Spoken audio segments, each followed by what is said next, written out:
Today there are a lot of important updates from the Chasiv Yar direction. Here, the battle for main Ukrainian stronghold took a dramatic turn as Russian forces intensified their efforts to establish a foothold on the left bank of the canal.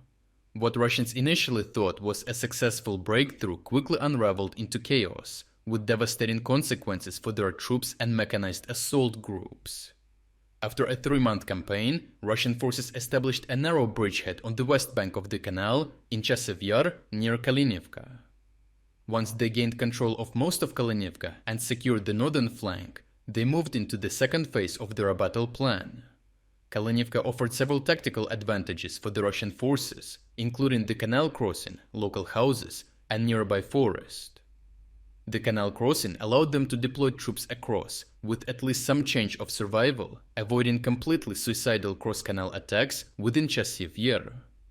The surviving infantry could also conceal in the houses and forest, gathering reserves for planned wave assaults. After hundreds of attacks over the months, Russian stormtroopers used forest positions to launch assaults from the north toward Chasiv Yar's Zhovtnevye district. Artillery and air support tried to soften Ukrainian positions, reducing much of the residential area to ruins. However, the stormtroopers still had to cross a 500-meter open field on foot, leaving them exposed to Ukrainian drones and artillery. These conditions led to highly attritional assaults, with many Russian waves suffering heavy casualties, often with no survivors. Ukrainian forces in the area recognized this as the logical Russian attack route, being the only way to strike Zhovtnevye district. They focused artillery fire and drone surveillance on the fields, while also scattering landmines. This created a deadly kill zone where large groups of Russian stormtroopers were wiped out during their assaults, drastically reducing their survivability and allowing only a few to reach the ruined district of Chasiv Yar. Russian command launched wave after wave of assaults across the open field, allowing survivors to regroup on the outskirts of the town for more organized attacks.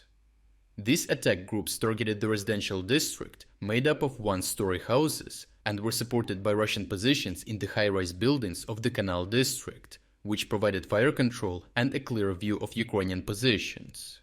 The combination of high-rise fire control, relentless wave attacks, and airstrikes forced Ukrainian fighters in Zhovtnevye district to pull back slightly to the west, as their positions became increasingly risky and offered little tactical advantage. Despite establishing a presence near the canal, Russian forces faced severe logistical challenges. Airstrikes had destroyed much of the local infrastructure, forcing troops to rely on basements that offered no suitable firing positions. The destruction of the only road bridge linking Russian forces across the canal further compounded the issue, preventing supply deliveries. Any logistical support had to cross the same kill zone, controlled by Ukrainian artillery and drones. Additionally, Ukrainian drones maintained fire control over the Russian positions, eliminating any forces attempting to move in or out of the basements, while artillery further suppressed them. Russian commanders overlooked the logistical issues, mistakenly assuming that Russian forces in the basements of the demolished residential district had secured the area and that mechanized assaults could proceed toward the town center. A column of 7 BMD-4S, carrying 50 soldiers from specialized airborne units, was deployed along the railway embankment and nearby bridge north of the captured Zhovtnevye district. However, they quickly found themselves in the Ukrainian kill zone, where Ukrainian strikes destroyed the entire column. Landmines placed by Ukrainians obliterated many vehicles, causing panic and forcing others to hold, making them even easier targets. Ukrainian FPV drones then attacked the advancing remnants, supported by artillery, and the entire Russian column was wiped out before reaching the bridgehead they believed was secure. Overall, the developments around Chasiv Yar highlight the Russian inability to consolidate control and supply the captured areas adequately, further worsened by the predictability of their attacks, which the Ukrainians managed to exploit.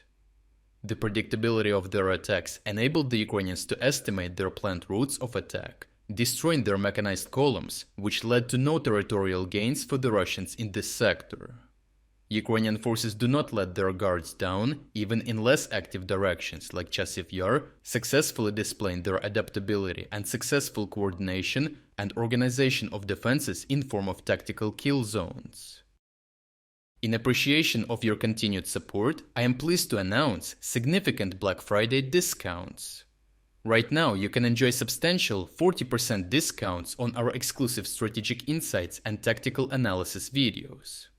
If you wanted to support my work but never got a chance, now is an ideal opportunity to make a purchase.